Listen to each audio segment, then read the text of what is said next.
Hi, welcome back. My name is Jessica, and this is Jay Gilly Tarot. You may book a personal reading with me at any time at jgilly.com. That's JGILLY.com.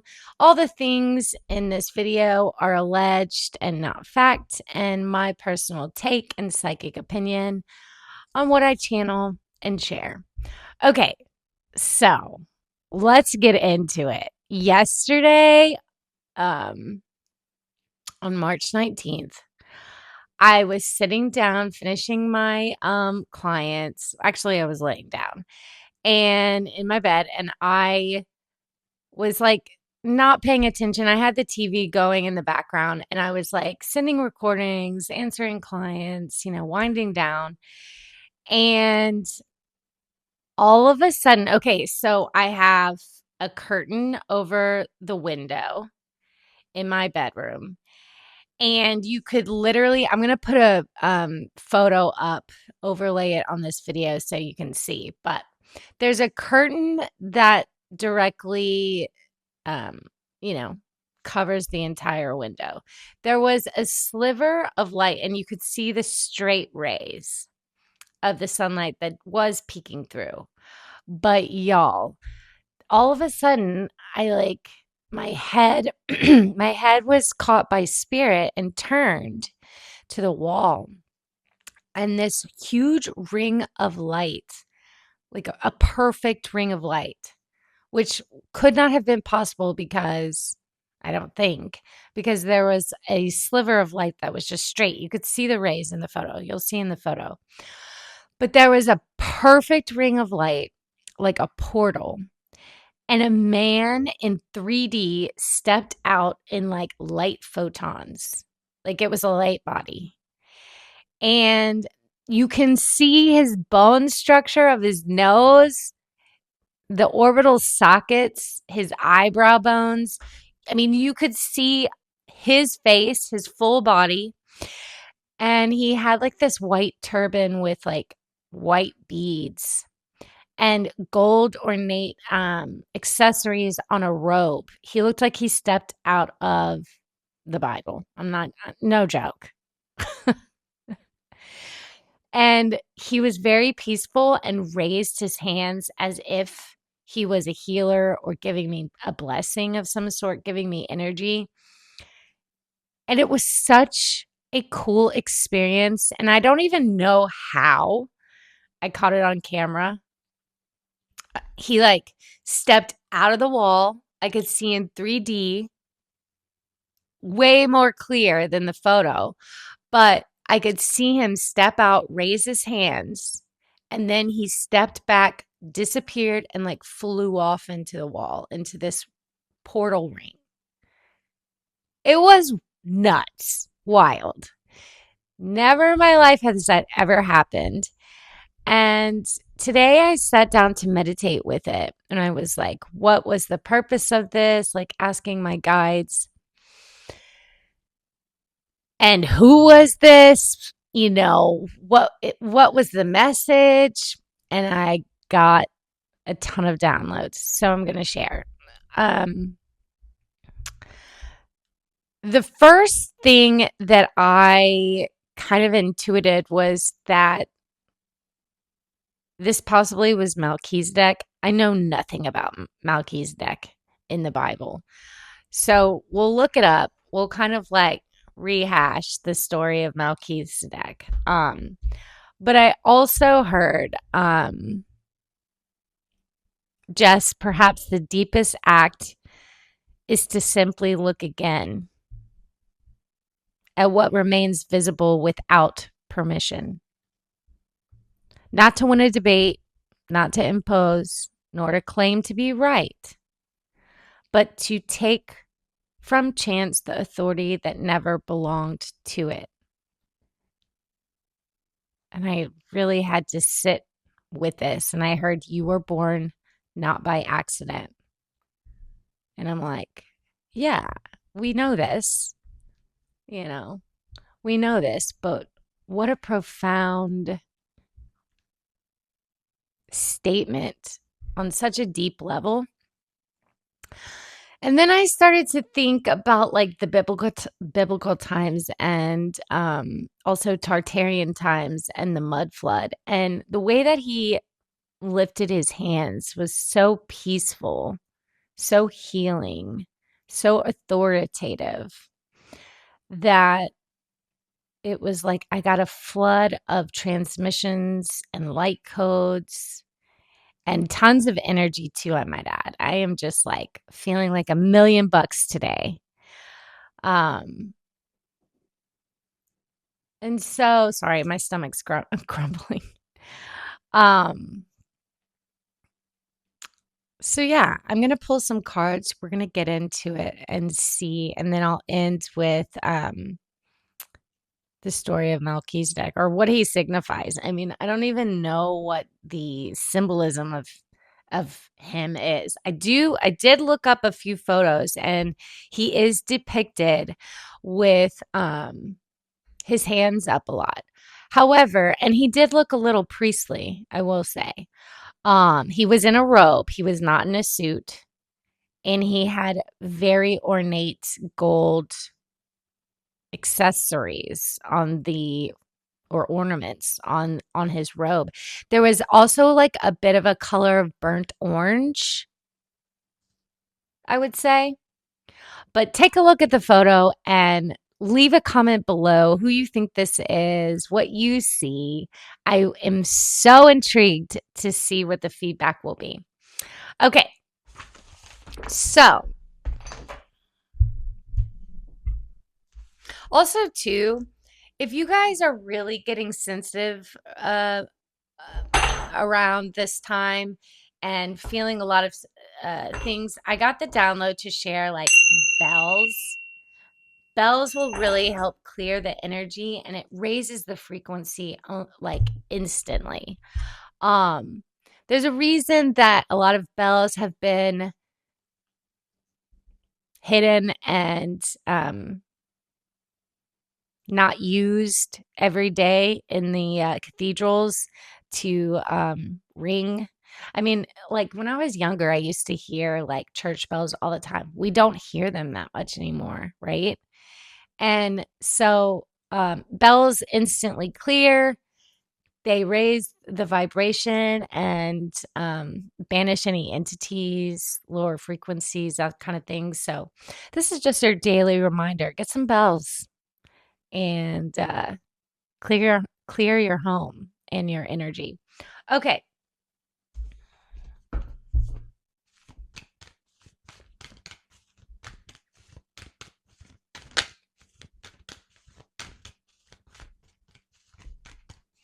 So what was the purpose of this sighting and this visitation? I am dying to know.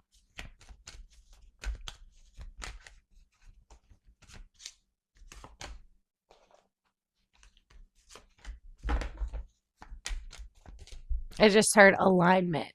You were in alignment for it.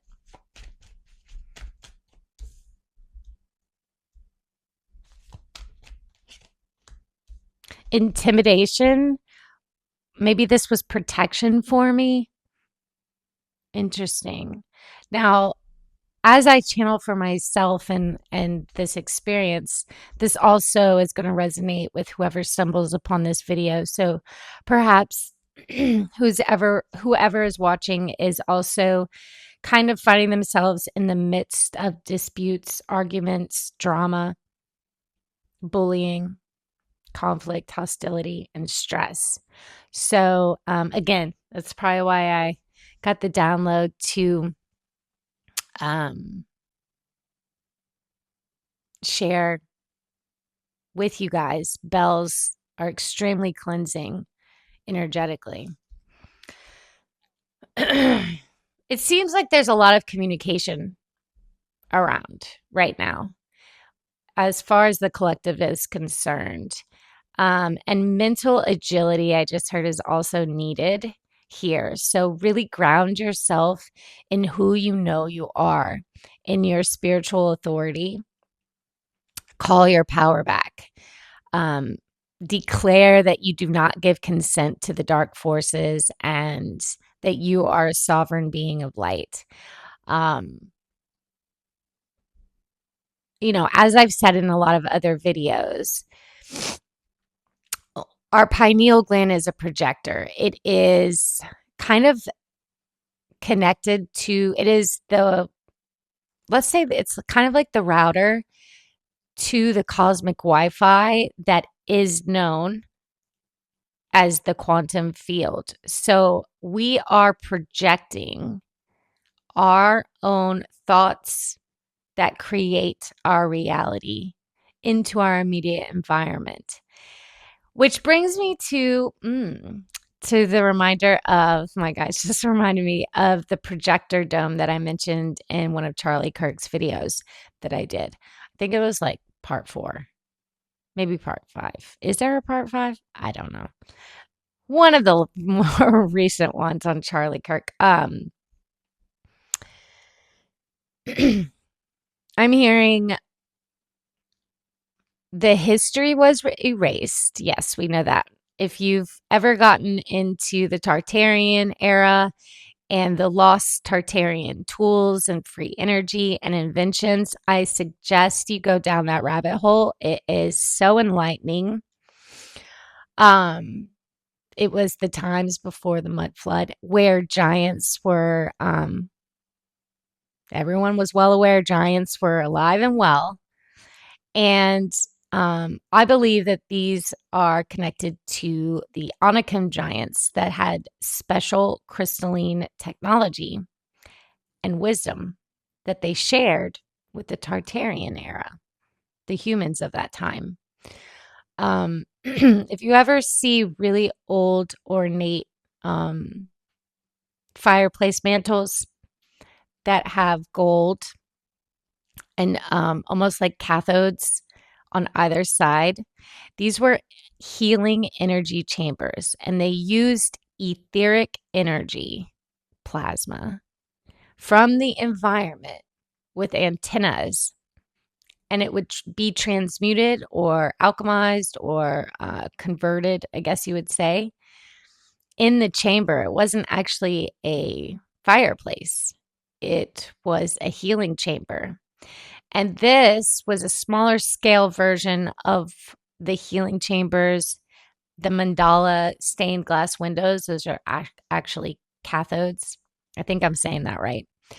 And so that's why when you walk into old cathedrals, like in New York or around the world, there's just an energy. It's such a fresh, crisp energy. They were healing chambers on a bigger scale. And they used sacred geometry technology, resonance, frequency, in a place of gathering for healing. So go down that rabbit hole. It's a great one. It will open your eyes. But going back to what I channeled in my meditation, it's important to question everything in our reality right now. They tried, I mean, we'll call them the colonizers, the people in charge, the deletes, I also like to call them, in power. And it's like they've tried to superimpose a formula on us, telling us that we were born of chaos, nothingness, emptiness, when in fact it was very intentional. And when we think we come from chaos or emptiness, nothing, the great void, it's easier to be disconnected from source and where we come from, right? So the message that I feel, this spirit that I saw yesterday, was a message of peace and happiness, healing, fulfillment, observation, a knowing.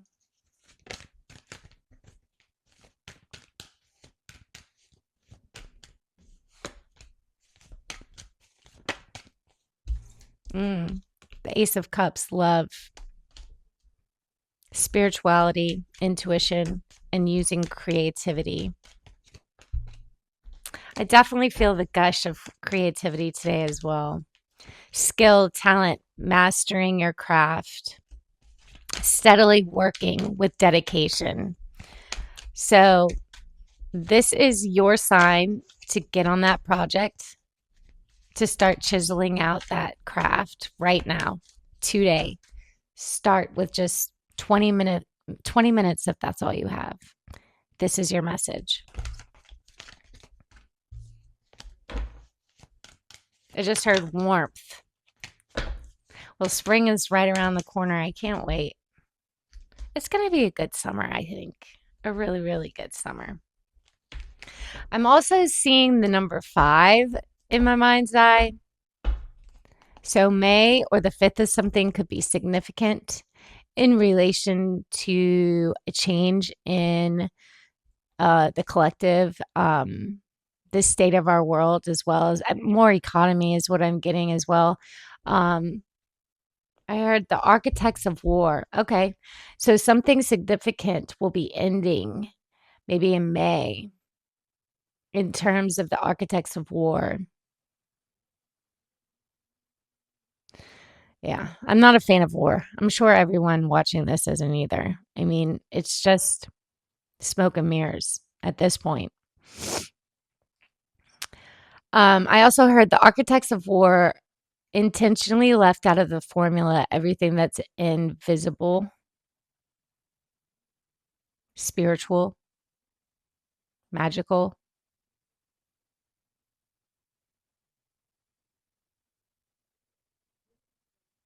Because when they can construct something through our emotions purely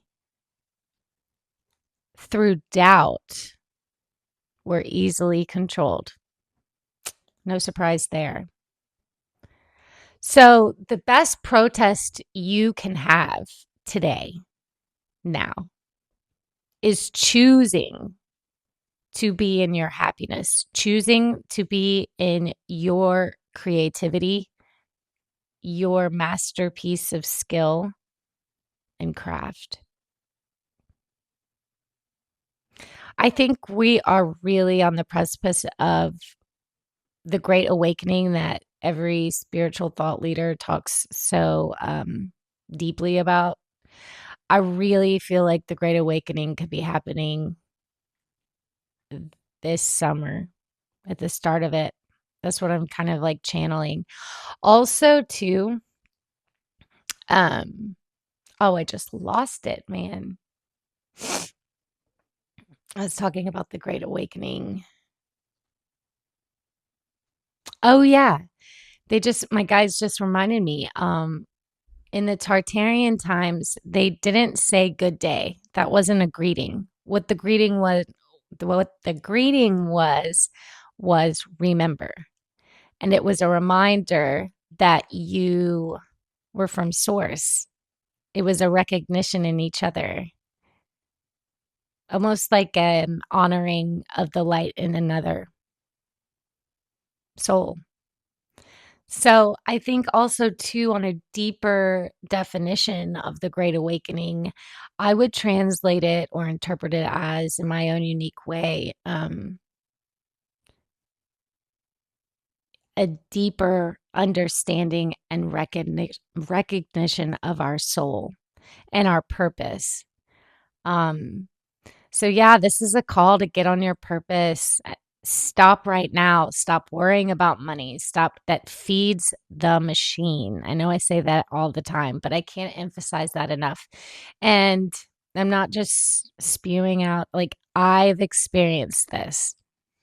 And so, yeah, that's how we take our power back, our sovereignty. And as within, so without. This actually helps cease all wars, all conflict, if we resolve the conflict within ourselves. We remember.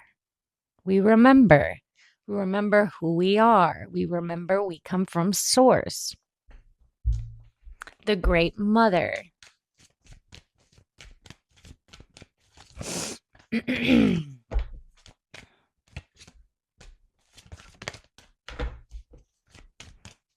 One of our greatest energetic forces is willpower.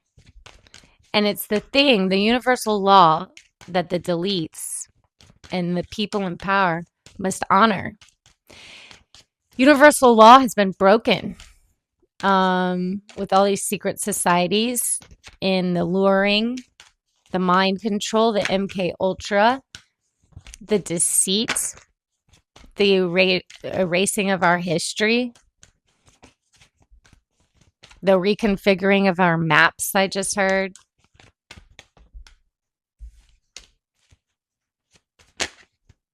The fracturing of the soul. All of this has been spiritual law, like broken, misused.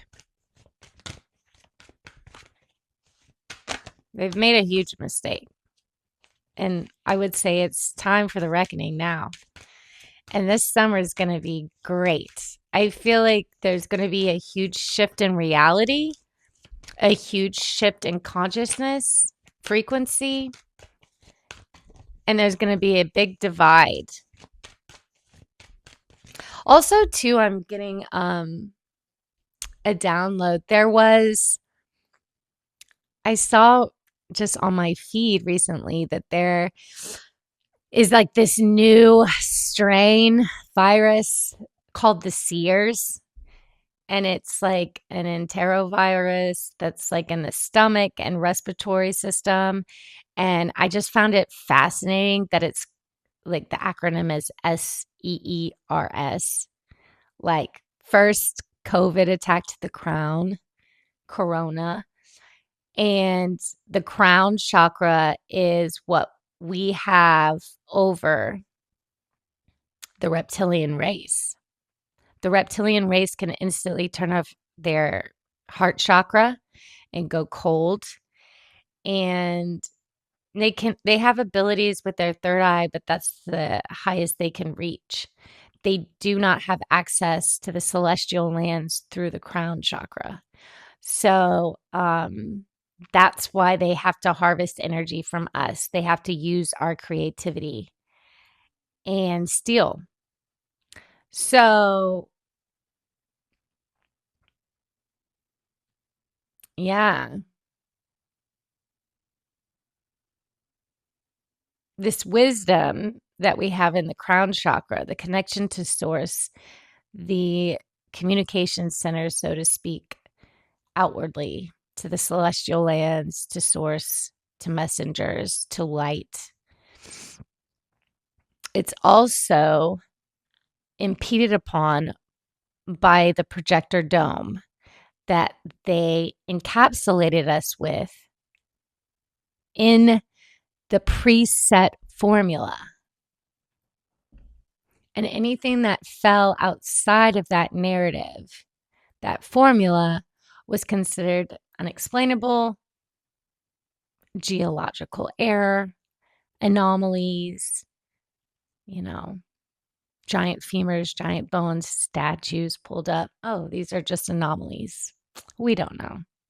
If it wasn't an explanation that fit into the formula of the projector dome, then it was dismissed.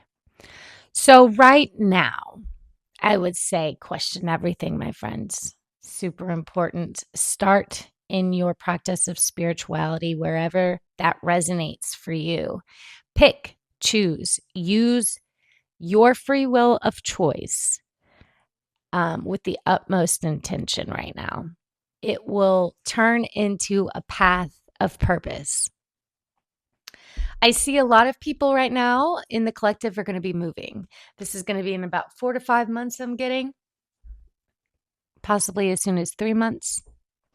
And I got the Wheel of Fortune. So I do believe there's going to be a wealth transfer this summer as well. Wasn't expecting all this for my reading. Like I said, I don't know where this channel is going. I thought I was just going to do fun collective messages here and there, but it's looking as it's like getting really, really deep. But hey, I'm here for it. Um,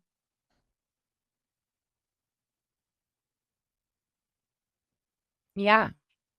Anything else, Spirit?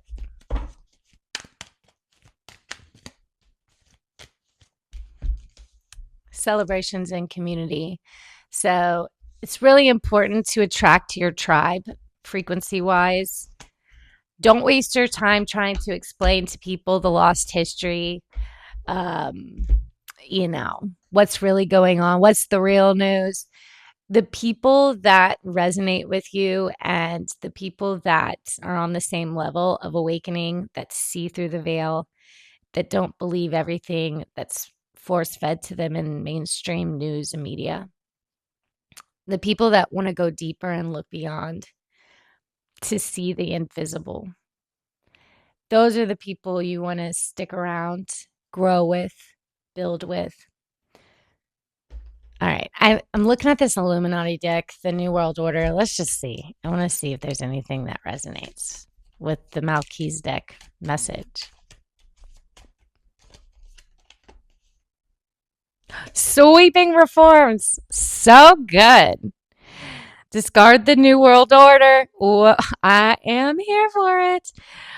This requires the action of media groups with a combined power of at least 6.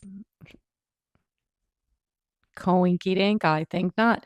These groups may belong to more than one player. This card may be played at any time. Yeah. Time is not linear. Time is dependent on us. Okay, and then I got this one. Giant Kudzu. Disaster. This is an attack to destroy any place. It does not require an action. It's the power of 30 against a coastal place, 24 against any other place. This is not an instant attack. Any group can use its action to aid the victim, but not the kudzu. It attacks and succeeds with the target being devastated. If the die roll succeeds more than 6, the target place is completely destroyed. So interesting. I'm going to say this looks like the virus that they're trying to bioengineer and spread.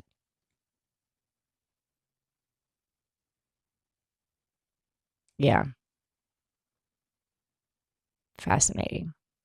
All right. So I promised you guys I would look up Melchizedek. So let's see what we pull up. I know it says in the Hebrew Bible, Melchizedek was the king of Salem and priest of El Elyon, often translated as God Most High. He is first mentioned in Genesis 14:18 to 20, where he brings out bread and wine and blesses Abraham, subsequent to Abram's victory in the Battle of the Vale of Siddim. I don't know how to say that. I was a really bad catechism student. I did not pay attention. For some reason, yeah, in catechism, CCD, we called it, I would daydream. I was raised Catholic. And still, I have a strong foundation in Catholic prayers. And if you ever find me in an emergency situation, a Hail Mary is the first place I'm going. The first prayer I'm going to, I mean. So, yeah, I think it's important in every religious sector, there are people of power that abuse it. And there's been a lot of SRA, SA in all institutions. But there are good things in every religion we can take from and bring on our path on the mission. So it's important to open your eyes, to use your discernment. I think that's our greatest gift as humans. We don't trust our discernment. They teach us not to trust it because it doesn't fall in the formula. It's invisible. And so discernment is a huge secret weapon we have that we don't use enough, in my opinion. And I think that's possibly what also this visitation was signifying. Okay, so it says in Christianity, according to the epistle to the Hebrews, epistle, epistle to the Hebrews, Jesus Christ is identified as high priest forever in the order of Melchizedek. Whoa. And so Jesus assumes the role of high priest once and for all. Catholic literature, specifically Targum Jonathan, Targum Yerushalmi, and Babylon Talmud, presents his name as a nickname for Shem. Joseph Blenkinsop has suggested that the story of Melchizedek is an informal insertion into the Genesis narration, possibly inserted in order to give validity to the priesthood and titles connected to the Second Temple. It also has been conjectured that the suffix Zedek may have been or become a reference to pre-Israelite Jerusalem. Interesting. Leave a comment below. I'll be fascinated to hear what you think. Love and light.